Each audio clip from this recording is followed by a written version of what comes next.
Just before 4 in the morning, in the lobby of an apartment building 2 streets from Tokyo's busiest nightlife district, a 21-year-old woman is sitting on the floor tiles with her back to the mailboxes. She is wearing house slippers. She stopped to put them on. In one hand, a lit cigarette. In the other, a phone. She is talking to someone. A meter away, a 20-year-old man is lying on his back, unconscious in a widening pool of his own blood. Within the hour, she will be photographed, smiling through the window of a police car. Within a week, she will have a fan club. To understand what happened in that apartment, you have to understand what these two people did for a living. They had essentially the same job. In Kabukicho, the district behind them, several thousand young men work in host clubs. A host club sells a woman an evening of being adored. She chooses a man from a photograph on a menu board, and for the hours she pays for, he is delighted by her. He remembers her stories. He tells her she is different from the others. Nothing physical is promised. What is sold is the feeling of being chosen. This is not improvised, it is trained. Host clubs issue manuals. One of them, published in translation by the Japan Times, opens with a diagnosis of the customer. The reason women come to a host club is to erase the void in their heart.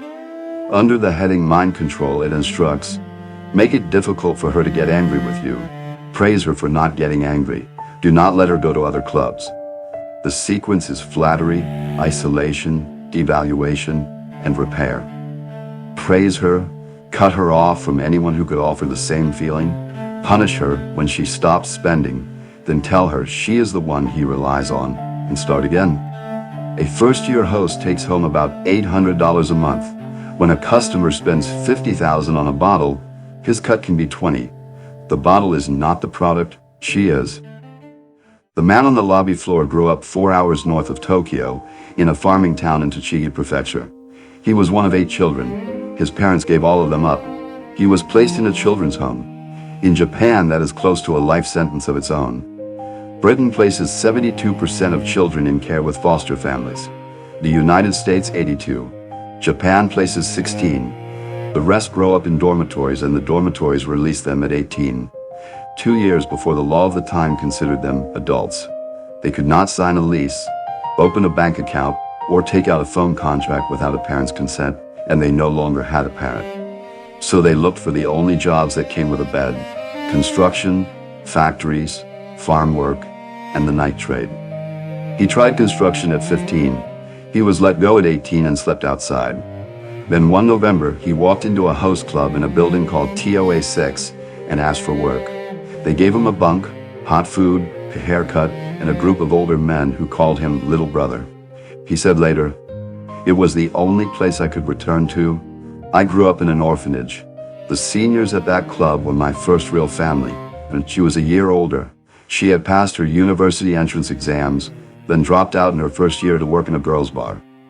The same trade, sold to men instead of women. She was promoted to manager quickly. She rented an apartment near the district for about $1,600 a month, in a city where the average one-bedroom went for $730. She posted to Instagram, filtered selfies, oversized contact lenses, cosplay. Her favorite character type to play was the yandere, sweet on the outside, murderous underneath. It was at the time a costume. He wandered into her bar once, by accident, and mentioned he was hosting now. Then nothing for months. She went and found his club. She ordered him off the menu, and after that she came once or twice a week and spent between $3,000 and $4,000 a night. She was not only buying evenings, she was campaigning. Hosts are ranked by monthly sales, and the ranking decides how large your photograph appears on the wall. In May 2019, for the first time, he was #1 in his club. Her April spending, more than $21,000, is most of the reason why. He responded the way the manual says to respond. "Let's get married in the future. I'll quit hosting in September." He assumed she knew it was a line. She worked in the industry. She sold the same fiction herself, 6 nights a week, from the other side of the table. She had stopped being able to tell. On the 22nd of May, she asked him to come and help her tidy the apartment. She had a delivery coming. He arrived in the afternoon, having worked through the night and most of the morning. He asked whether he could take a bath and sleep for a few hours before going back. She said yes. While he was in the bath, she went through his phone. There were messages from other customers, which was his job, but there were also photographs, him with other women at the club, kept in his own camera roll for himself. He slept. She sat with it for hours. Sometime before 4 in the morning, she wrote a note in her phone. It was read aloud in court. "I want to be the tragic heroine. How is it possible for him to look at a woman other than me? I know killing him is for the best. If I kill him, it will be eternal." She stabbed him once, in the abdomen, into the liver, while he was asleep. He woke up. What he remembers first is not pain but confusion. The handle standing upright out of his own stomach. She held him down and asked him whether he liked her. She asked him to say that he loved her. He said yes. He said it because he thought it might make her call an ambulance. It did not. He got to the door. She stopped to swap her contact lenses for her glasses and to pick up her cigarettes and his phone so that he could not call anyone. Then she followed him down. He made it into the lift. The buttons for the 3rd and 4th floors were later found smeared with blood. He had been pressing whatever his hand reached. He got as far as the lobby door and collapsed. She sat down beside him and waited. Her account. "I did not call emergency services because I intended to die after watching him die. Since I loved him so much, I just couldn't help it. He was given a 20% chance of surviving the night. He was unconscious for 5 days and spent over a month in intensive care. He came out of it unable to eat properly, unable to sleep, and unable to drink alcohol, which in his profession is the job itself." 6 weeks after being stabbed, he posted a photograph of himself back at work, holding a champagne bottle, surrounded by the other hosts. The caption read, "It's a shame, but I'm back alive." And then the story got away from both of them. The photographs from the lobby went national. The cigarette, the phone, the smile in the police car. She was nicknamed the Too Beautiful Criminal. Fan pages appeared, fan art, poems. Teenage girls printed her sentence. "I loved him so much I couldn't help it." Onto photo booth stickers and passed them around like a valentine. A crowdfunding campaign was started for her legal costs by strangers on another continent and raised tens of thousands of dollars before the platform shut it down. The man she had left on the tiles was told in his replies, "Don't you know why you were stabbed?"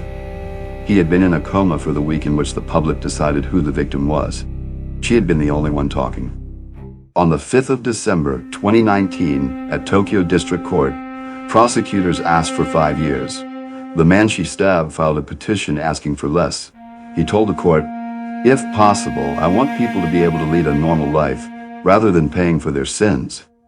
He said he held no grudge, that she had supported him, that he owed his rank to her, that perhaps he had never thanked her enough. The judge did not accept the framing. He called the crime selfish, noted a strong intent to kill, and said a suspended sentence could not be justified. 3 years and 6 months, plus restitution for the medical costs and the wages he lost. When her own note was read aloud in the courtroom, she cried. She was released in 2023 and was online within days under a new name. Uyu, from a phrase meaning to come to nothing, to be burned to ash. Peko, the sound of being hungry. She streams games and posts cosplay. She has roughly 100,000 followers on Instagram and tens of thousands more elsewhere. In September 2024, she sold tickets to meet her in person in Tokyo. $10 for a photograph, $30 for 5 minutes of conversation. Bags were searched at the door. The merchandise sold out. He went back to hosting because it was the only thing he had ever been trained to do, and he was good at it. In April 2024, he reached #1 across his entire club group, the highest he had ever placed. Then he disappeared from the rankings, and his accounts went quiet. One of them came back later that year. It posts almost nothing of its own now, just other people's images, reposted, hanged men, open bodies, a child, red thread pulled out of an eye. The profile is 1 word long, misanthrope. He asked a court to let her have a normal life, and she got one. Nobody asked the court for his.